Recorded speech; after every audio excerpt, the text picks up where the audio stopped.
right.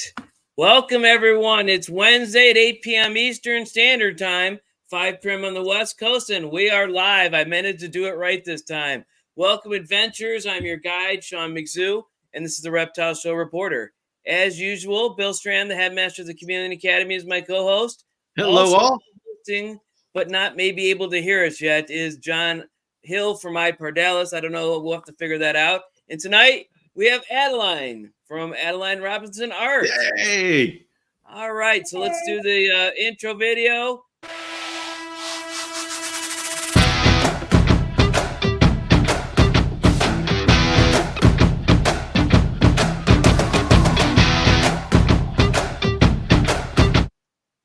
Okay, let's get that out of here.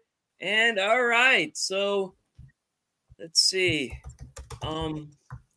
Let's go to the chat first and let's see what's going on. Wow, 9 comments already. Usually when we go to the chat, I don't know if you know John or Adeline, we not only talk to people, but we also show them. So this is Chris from Zev This Green is our beginning Reptile. ritual.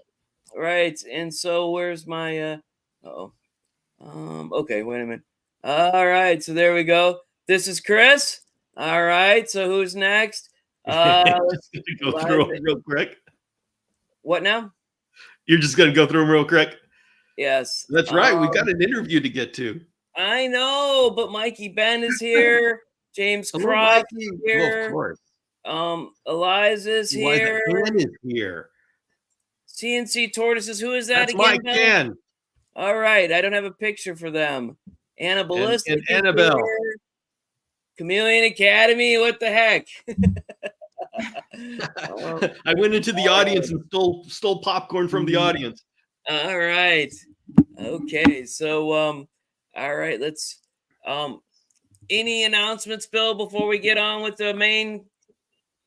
Other than still having a daily vlog, and so every morning 5 a.m. Pacific, we are there for a vlog, and the chat is open. And so if you want to start your day off with chameleon goodness, just join me and the rest of the crazy people who get up and want to start their day with a vlog. All right. My only announcement is the last episode of the boy, my brain is going is not of the podcast 16 was Adeline, so you can watch her backstory if you haven't done it already. Adeline, welcome to the show. Thank you. Thanks for having me. So why don't you go ahead and introduce yourself to the adventurers if they haven't seen or heard from you before? Oh, for sure. So for folks unfamiliar, I'm Adeline Robinson of Adeline Robinson Art, and I create wildlife art specializing in reptiles and amphibians. My big passion is doing high detail realism. I want to try to get as accurate as I can with my artwork, but I also do logos, graphic design as well for different breeders and enthusiasts that are in the hobby too. Okay. So let's show a few pictures. We have a few pictures of you, Adeline, that you sent me for the podcast. There is you with two. What are those? Those are I think they're albino alligators. Yeah. Wow, those do not look real. They don't. Yeah, I had a bouquet of them at one point. Wow. And this was the most popular one from Instagram that I put up to advertise your podcast. It seems like that was very popular. Every day I was getting hundreds of likes. So anyways. That's a piece that I finished at Tinley. That's the one that I did at the October Tinley. So it's really fun. All right, there is you. And who is that next to you there? That's Bob Vu. He's a good friend of ours, and we actually been quite a few shows together. Okay. Yeah. And let's see. Who is this guy? He's like really close to you there. That is my husband, Chris, and he is amazing and has been so instrumental in getting full time for me. Okay. So rumor has it that you guys met at Tinley? Yeah, we actually met March 2014 Tinley. He was sitting in the lobby, and I sat down next to him and asked him what he kept, and he proceeded to tell me nothing. Talked to my roommate, so he had just come with some friends and was pretty much there to just check it out and have fun. He wasn't really into reptiles at that point. And as you can tell, he got sucked into the community for sure. Yes. So he got super into it. I've always been into monitors, but he helped push me into getting the tree monitors more, and just is super supportive of all the passions that we've had and all the different projects with the animals. There's one of your displays from Tinley in October, and there's another one. And I think this one I accidentally captured something. Yes, there you are getting your hair done before you got married. I don't know. I didn't realize I captured that. But That's funny. talk to us about the marriage. What happened there at Tinley? Oh, well, I mean, we met there, and we were trying to figure out a way to do, a small wedding. And I'm like, well, it's hard because we, even if we select a few close friends, that's still quite a few close friends within the community that we would just love to be there, because there's so many folks that, we met at that March 2014 show. So they literally were there for me meeting Chris. And, I've just had so many friendships over the years that it just felt right to be able to celebrate with everybody that, we love and care about. And that's been with us since the beginning, even before the beginning. So I've been going to the show since about 2011 or so. So it's just been really nice to be able to share that with everybody. And it felt right to have everyone there that we, really wanted to have that special day with. And I'm embarrassed to say that I was actually at the auction to start with, but my 17-year-old daughter was so bored she dragged me out, and I didn't know you were going to get married at the auction, so I missed the whole thing. So, but anyways, it was a whirlwind. Getting ready for the show is pretty crazy as it is, let alone trying to figure out the wedding and like all of it. It went by so quickly. It was a good time. It was a good show. All right. So, Jonathan, can you talk to us or hear us or anything? Or apparently he can't. Well, all right, we'll take him off stage and see if we'll bring him back and try it again. All right. So, Bill, I learned about Adeline from your one podcast. How long ago was that? Oh, that would have been, I don't know, second season. So that's a little while, a couple of years ago. Okay. Yes, you're 2 years. You're 10, or what are you on now? Well, I'm trying to start the fourth season. Unfortunately, I got some great idea not too long ago that I'm going to do a daily vlog for the Chameleon Academy. And that totally blew my entire my time schedule out the window. And now I am living from 5 a.m. to 5 a.m. and trying to figure out what I'm going to do with the rest of my life. You may think that I planned this. I literally made the decision and then started it like 3 days later. So I still don't know what I'm doing. I just know this is my life now.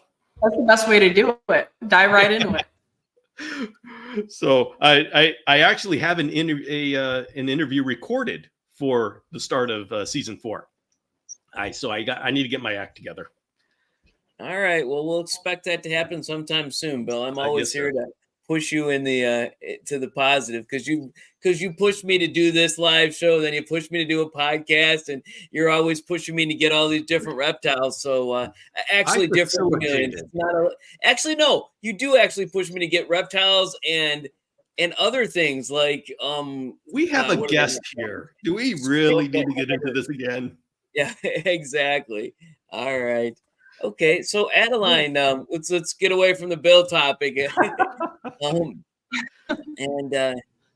Well, tell us, you are showing up at a lot of shows. Is that now your a major outreach of yours? Yeah. It's funny because we actually cut back on shows.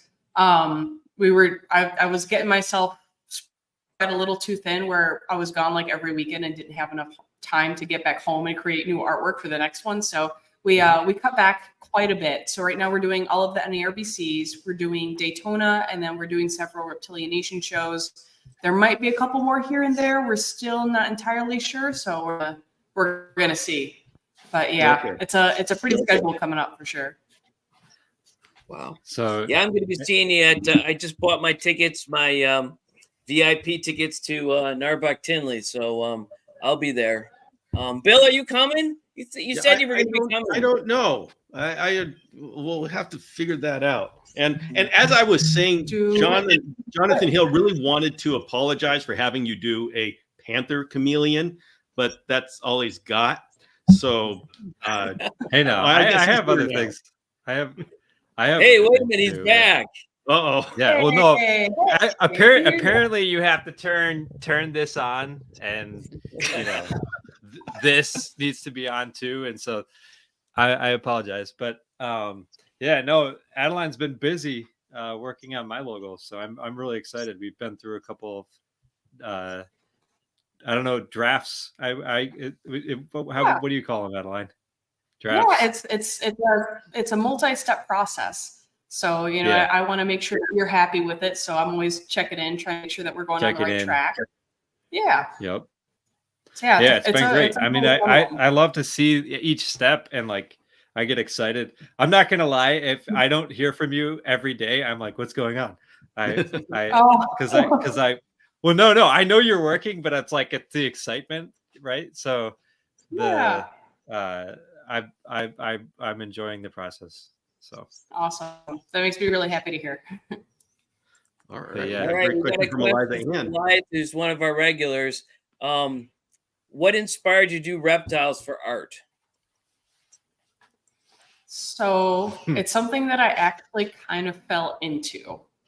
So I've been drawing on and off since I was little. I'd draw like my corn snakes and I'd draw some of my pets, but it didn't really kick off until I actually left the animal industry and started drawing basically on the side for fun to get back into it again. And because I had been working with animals for so long and so many breeders, I just had a lot of awesome friends reach out looking for commissions or looking for drawings there, specific, their reptiles in particular, that kind of kicked it all off. So basically from there, I've just been drawing every reptile I can.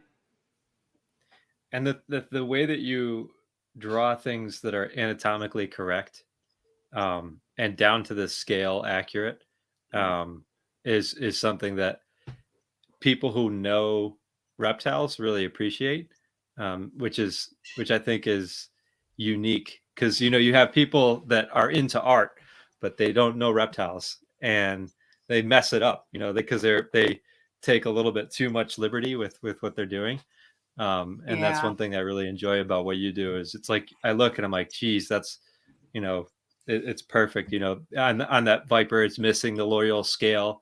Very very few people, even outside of us, know what that is and why it's important to be missing on that species and things like that.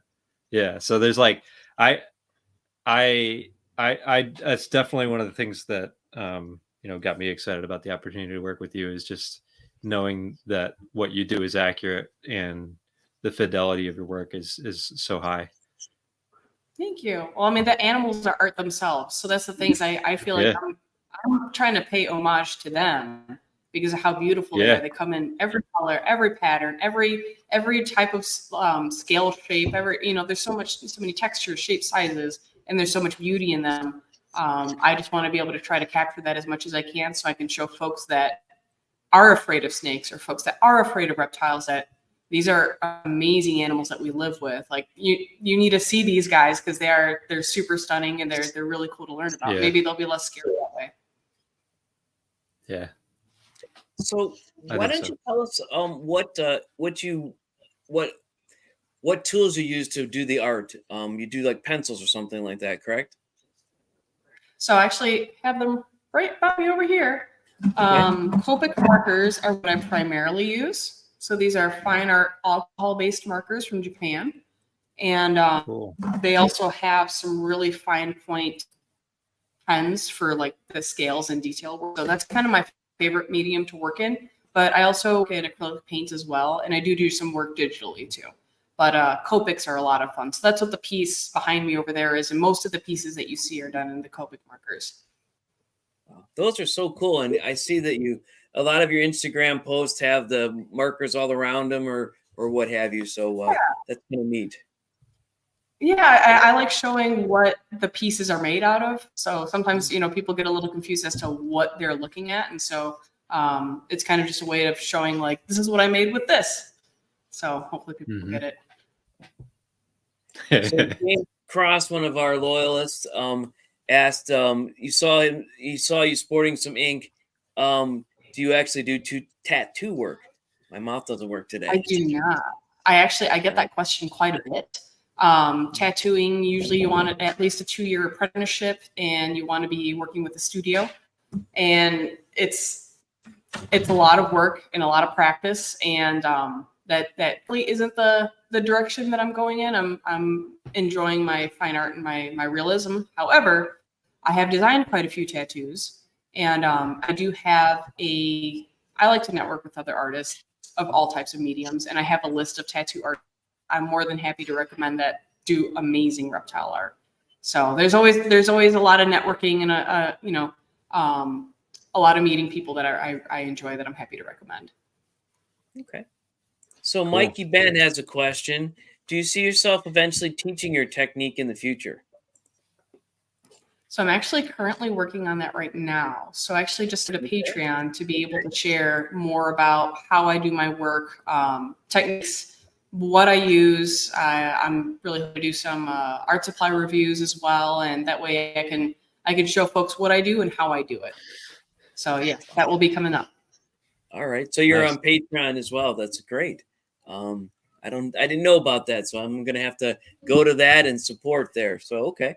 I haven't launched it yet, so we're still in the process of getting all the goodies together for our patrons. So that way, when it's ready for launch, it's all there for you.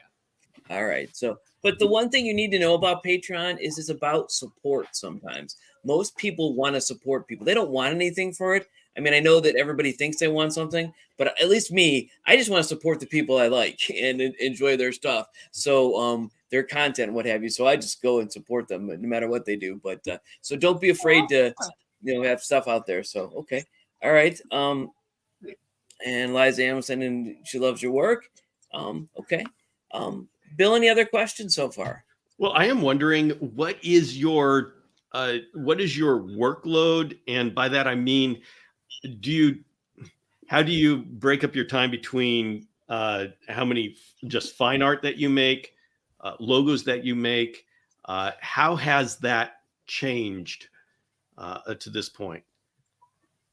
It's been a very fluid and changing thing for the last 3 years, for sure. When I first started, I had no plan. I didn't know that I could even do this as a job. I had no idea that I could.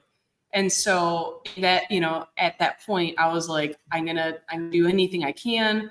I need to keep my bills paid, and I need to maintain my household and keep these animals fed. And so I would take any job I could. And pretty soon I realized that I got pretty overloaded. Which is an amazing problem to have. And I was very, very grateful for the work. But me as one person can only do so much work at once. So it definitely was a big learning curve in balancing the right amount of work with, being able to rest and have downtime and, a life, taking care of my animals or doing whatever I needed to outside of work. And then trying to get in the fine art was a struggle. So for the first, I would say 2.5 years, I would try to do fine art when I had time in between or after commissions, which wasn't quite as much as I would have hoped. So moving forward, I'm being very selective about what I do take on, so that way I can continue to better myself. Because my goal is to continue trying to get as good as I can, and I want to keep pushing that as far as I can take it. So I've got a bit of a better balance now between, only taking a small amount of logos, focusing on my fine art and trying to continue to get better. And then, also try to make stuff that's fun for me and make stuff that's, that other folks are looking for as well. So when you're looking at bettering yourself as an artist, what are you working on? Or what are your goals as an artist? So I'll just say straight up, two of my biggest inspirations, I would say off the top of my head, would be Tel Hicks and Guy Harvey, and those are kind of the top two artists that I have in mind that I really look up to a lot. And so the thing that I see in their pieces is they've got a mastery of light, they've got a mastery of detail, of composition, of the whole in situ scenes that they create of an animal in the habitat. Your eye is drawn from one end of the canvas to the other, or wherever they want your eye to be drawn to. There's character, there's movement, and different elements that interact with each other, where you've got rocks, you've got trees, you've got plants, you've got crunchy leaves.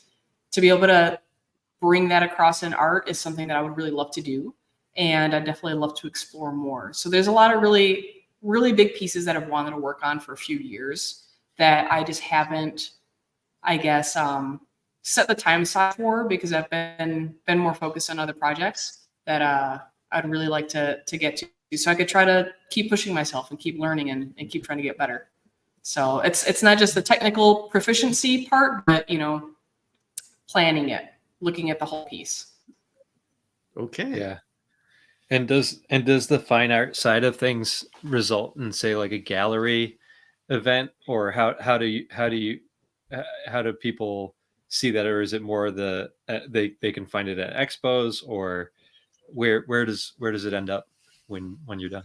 So at the moment, I've only submitted to like one art competition, and I've never actually been in a gallery or in a public exhibition outside of shows. So usually during the shows, I'll have originals with me, and I'll even have a bunch more under the table, because I have quite a few, and so I don't always have space for them at my tables. So I'm always happy to do them with me at the shows and at the expos, but I would like to be able to get more into the fine art scene, where we're doing galleries. The Society of Animal Artists does juried shows as well that I'd like to try to get into, and kind of more, I guess, stepping it up for myself personally. So that's kind of the goal for me. There's part of the reason I ask is there's this local place that I'd really like to go to, which is like a cafe gallery hybrid.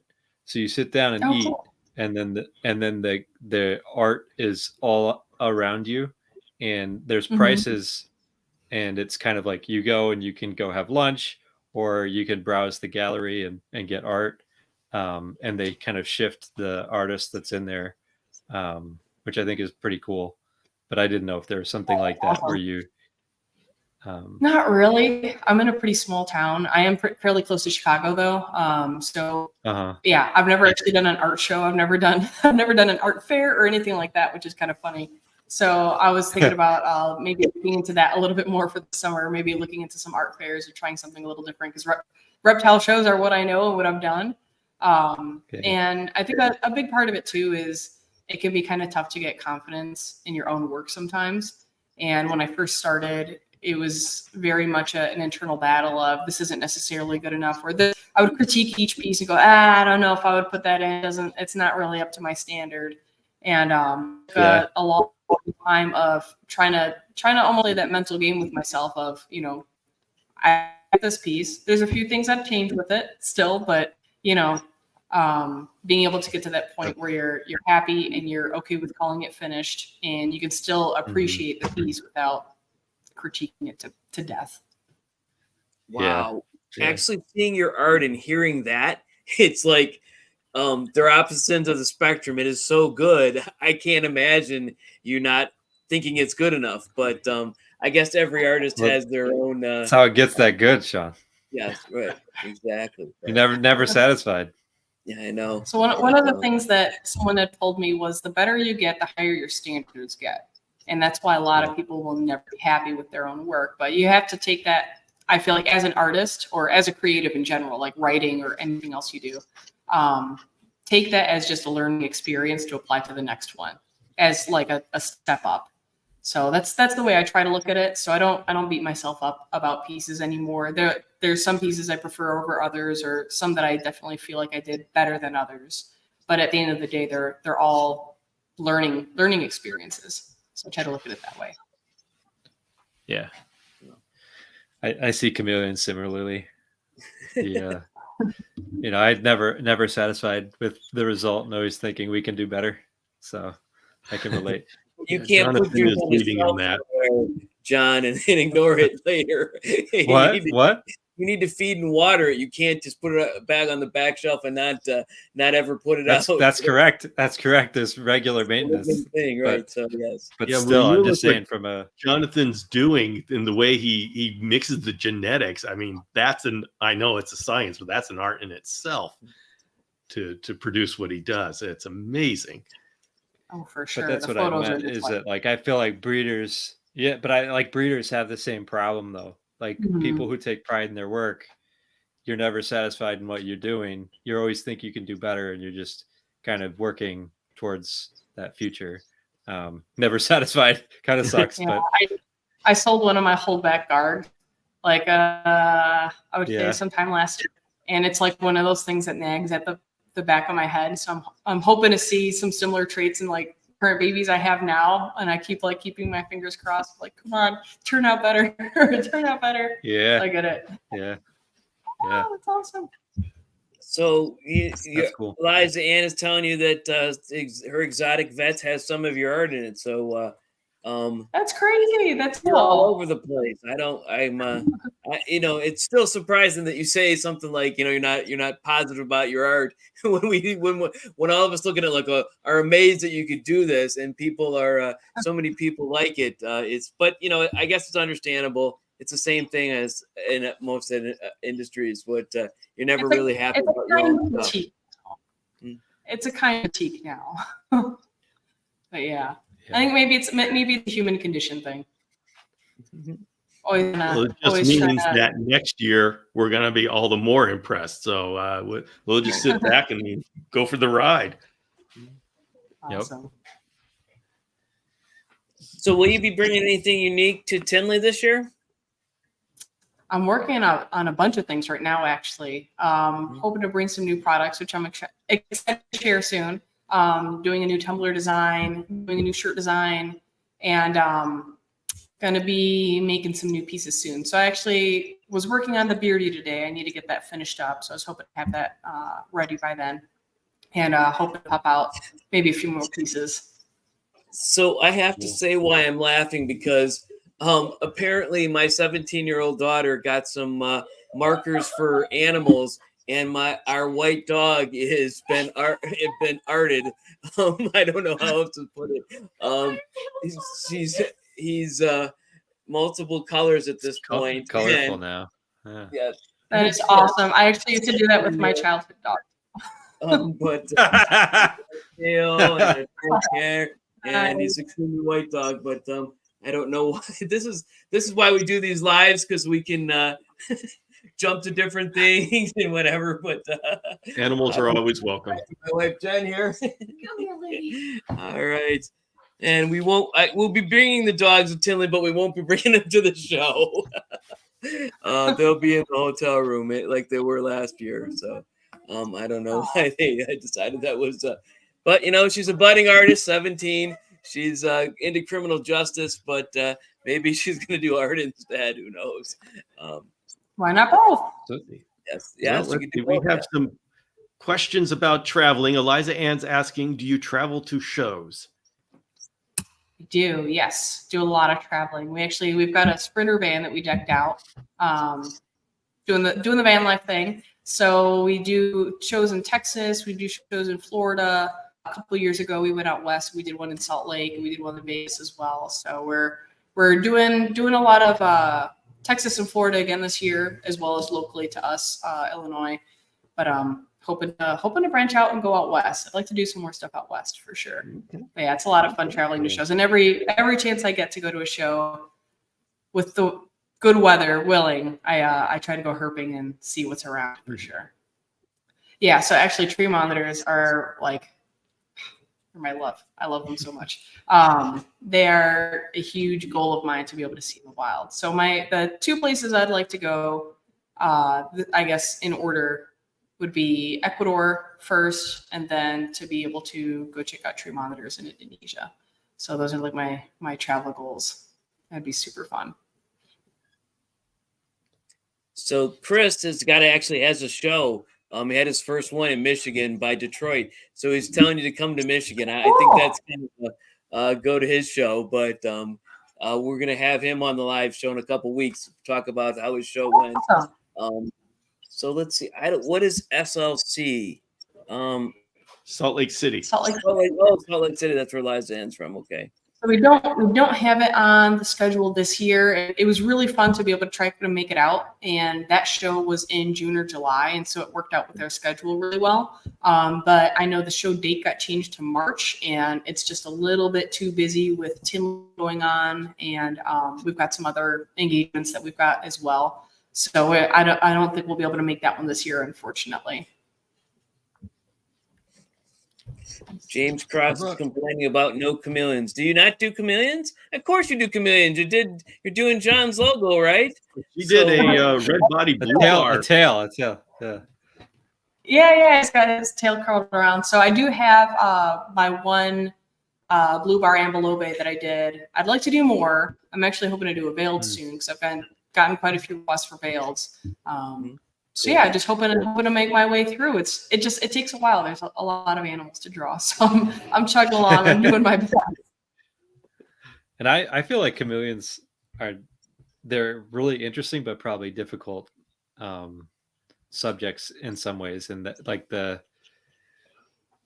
I know you did a great job with the tail, but I imagine for myself that would be hard to capture the fidelity of their tail, their mitten hands, the way that they're actually like this, yeah, it's not like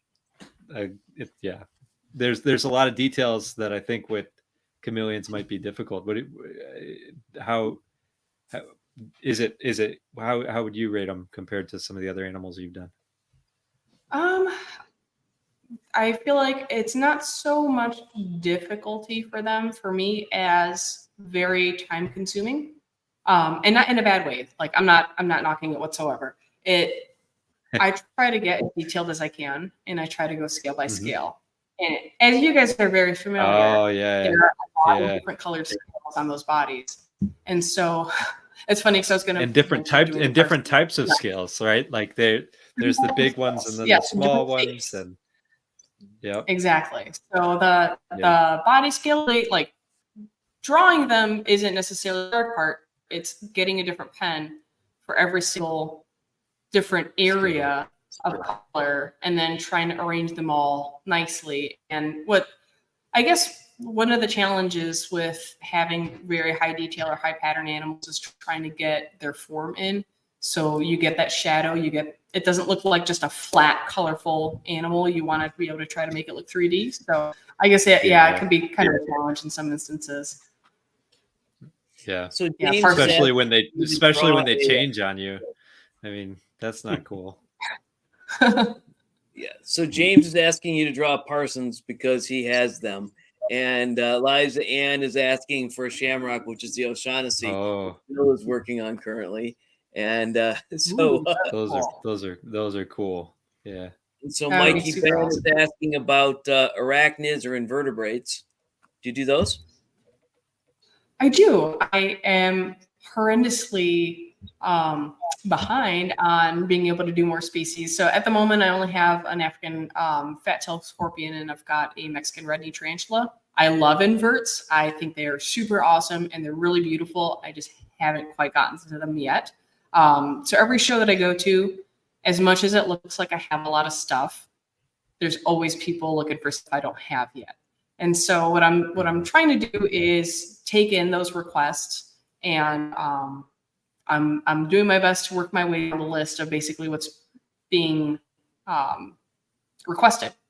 So inverts and arachnids, they're up there, but they've kind of been beat out a little bit by some of the more commonly kept species. So I'm going to get to them. I promise. They're super beautiful and they're super fun. And I actually did do some arachnids recently for an expo shirt, which hopefully people will be able to see soon. But yeah, hoping to do more soon. So based on that comment, does that mean panther chameleons and veils come first before shamrocks? Okay, Adeline, you're I do a veiled. Well, until I got to do a build. Until I commission a shamrock, and then until Bill cheats. That's what he. Yeah. Okay. I have no problem. This is an Oshona's guy. Awesome. Well, without the sunglasses. Yeah. But yeah, I may cheat. I don't mind cheating and getting my shamrock. I did get some of her art from Narback, so this is one of her things. I decided to wear today. I got almost every one of those shirts because they were so cool. I couldn't pick out one to like, but yes. But so did you end up getting the one with the panther on it? Pardon me? Did you end up getting the shirt with the panther on it? They were all sold out. Oh. And I was so upset because I didn't buy them till the second day. This time I'm going to go the first day, or I'm going to maybe go Friday because I got the VIP pass and buy all the shirts to start with and then go from there. I didn't know that they would sell out in the different ones, but yes. I don't know how that happened, but they were very popular, I guess. So actually, I got some of the Schaumburg ones too because they ran out of other shirts on day 3 or day 2 or whatever. But I didn't go to Schaumburg, so I'm kind of like I have them, the shirts, but it's like I wear it around people. Oh, you went to that one? I'm like, oh no, I went to Tinley. So I'm probably going to go to Schaumburg this year because I don't know. Do you end up going to that, or you just support it, or? That's actually the closest show to me. Oh wow! Yeah, okay. It's only 45 minutes away, so it's the only show that I have that's less than an hour away for sure. So yeah, Schaumburg is in my stomping ground, so I go to that one. Okay, great. Okay. A lot of great places to eat around too. Just so you know. See, I was looking to see which Panther Chameleon you did, and I remember I was like, it was a red body blue bar, and that's why it just went in one ear out the other. I was like, yeah, John just does those yellow bodies. It wasn't yellow, and I was like, oh, it must not exist. He's focused. It's not there.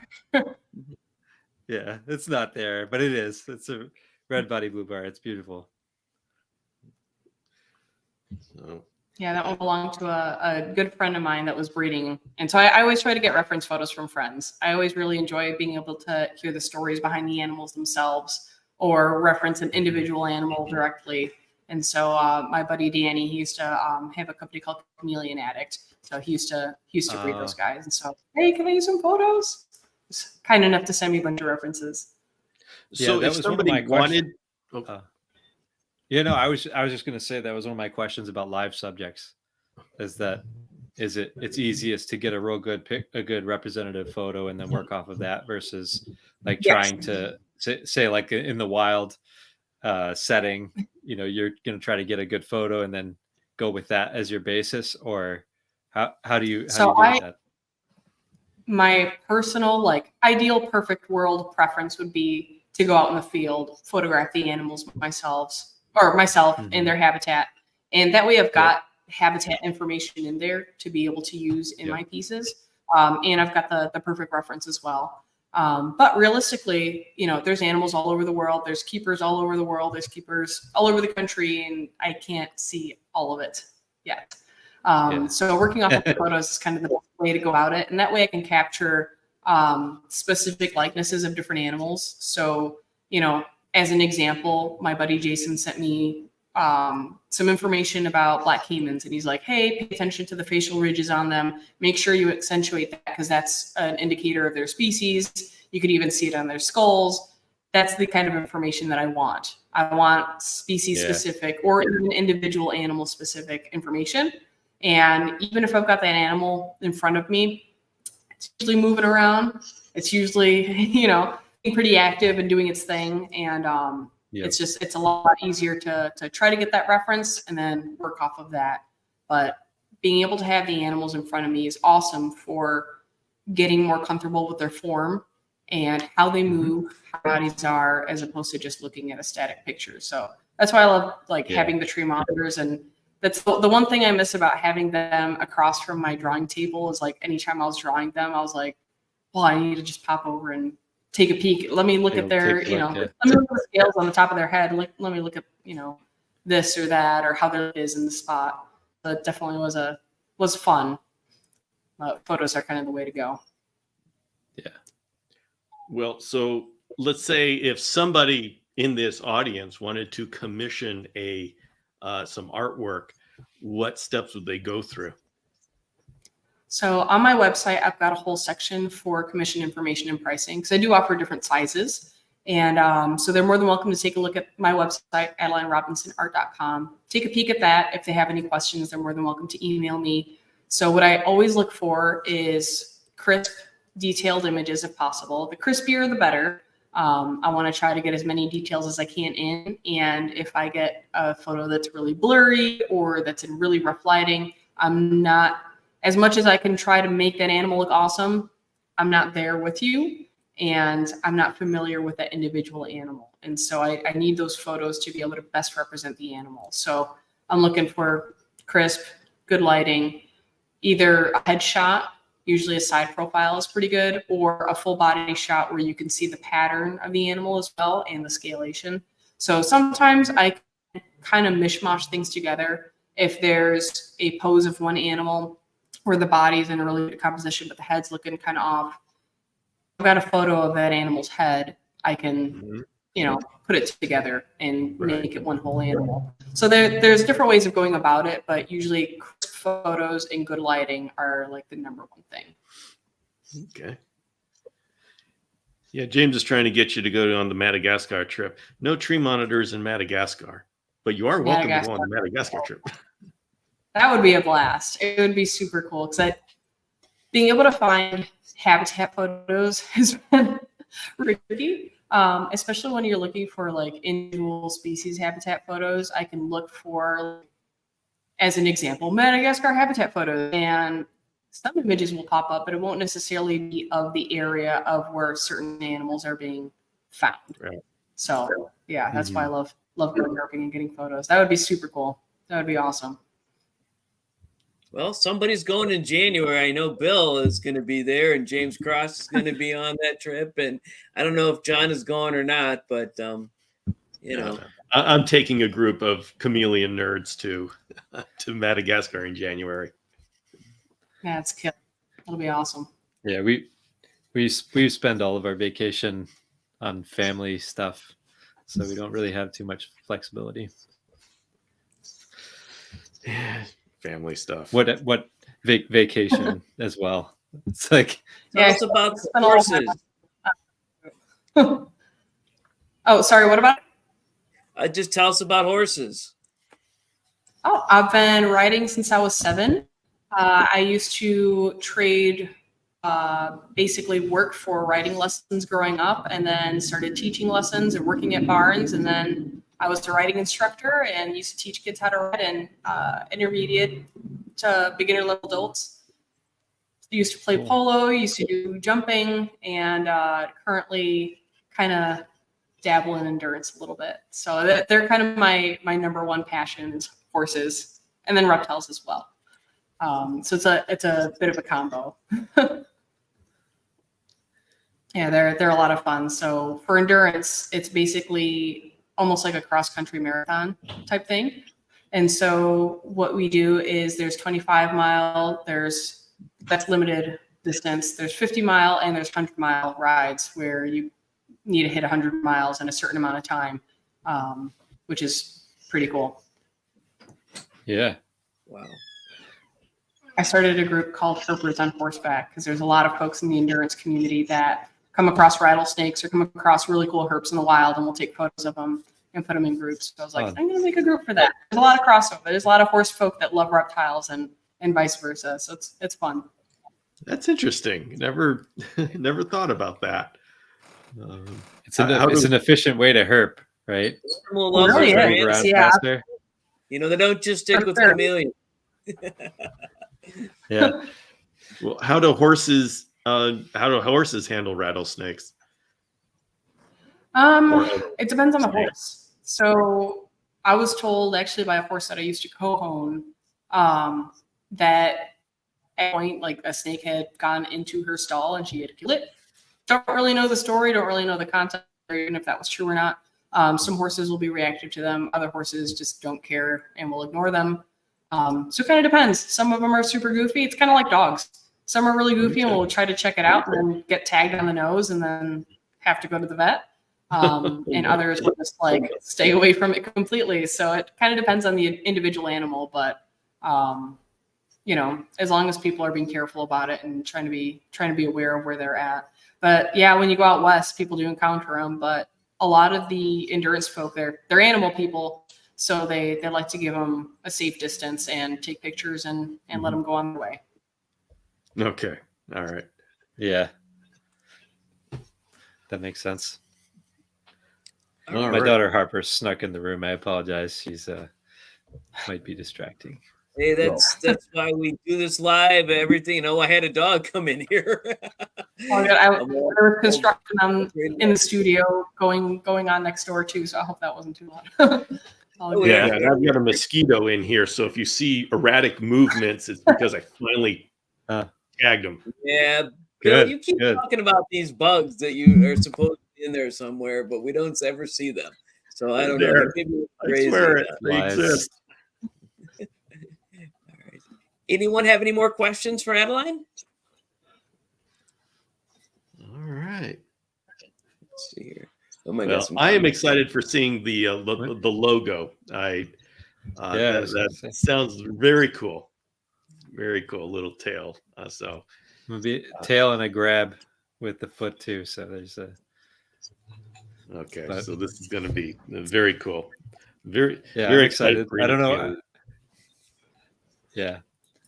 I mean, I personally just felt like one of the challenges that we face in the breeder community already is competing with AI SEO websites and nonsense on the internet just to get content in front of people, like real content, real animals. And Bill is fighting this too. There's all sorts of like fake AI generated websites showing up, being like, now they have all this chameleon content that they just use generative AI to produce. And there was I was getting so frustrated with it that part of my goal this year was to improve visibility. And I was thinking, you know, Adeline, your life is probably even more challenged by that shift than ours. And so I was that was part of what I had that thought, and immediately was like, I need to go and help Adeline because this is frustrating enough for us. I can't imagine what it's like for you. So. I super appreciate that. Thank you. Yeah, it's been awful, really awful. Even just today, I was trying to look through to find references. I was looking through Beardy references, and all you see when you scroll is all these AI generated bearded dragon images, which are like super mishmash and absolutely crazy.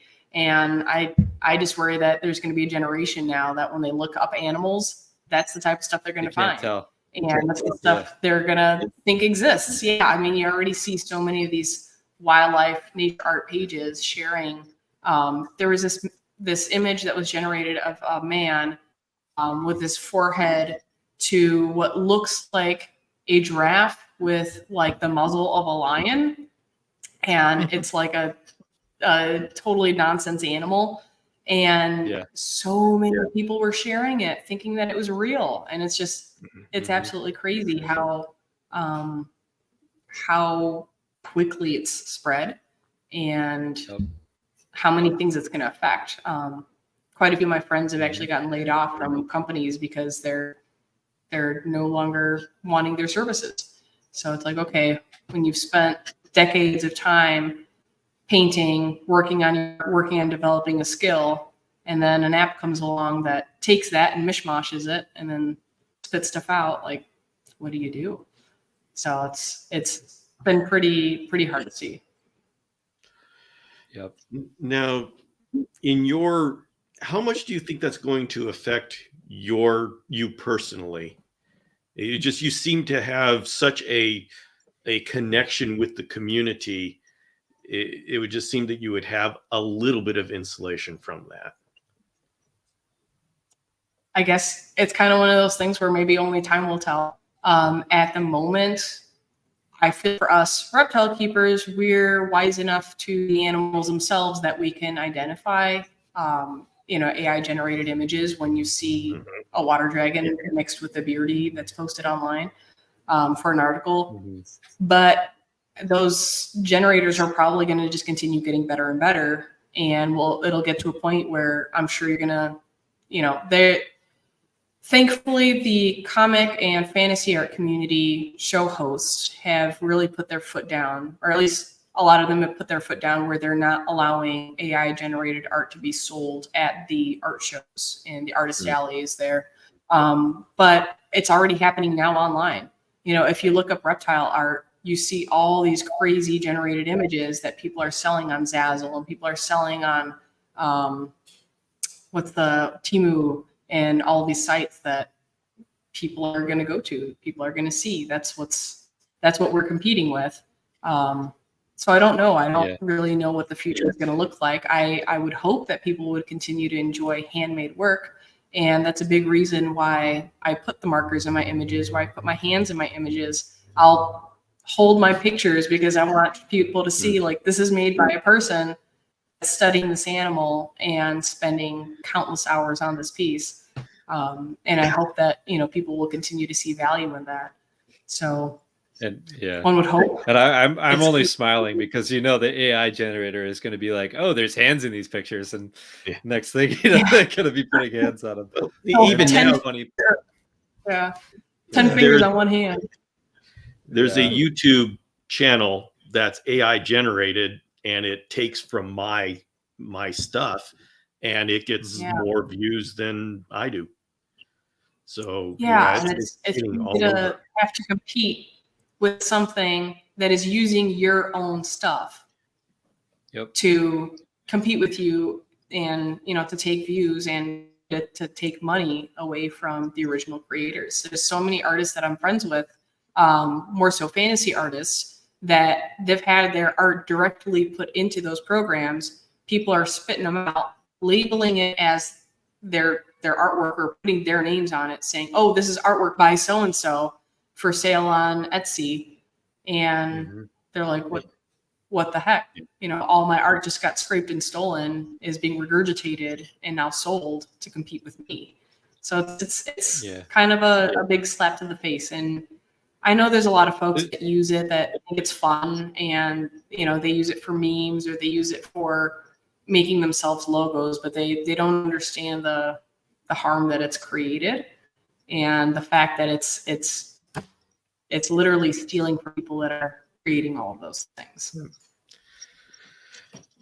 Yes, one advantage it's weird. I have, it's like, which I think I was going to say, Bill, I was like it's like the Chinese made cage before.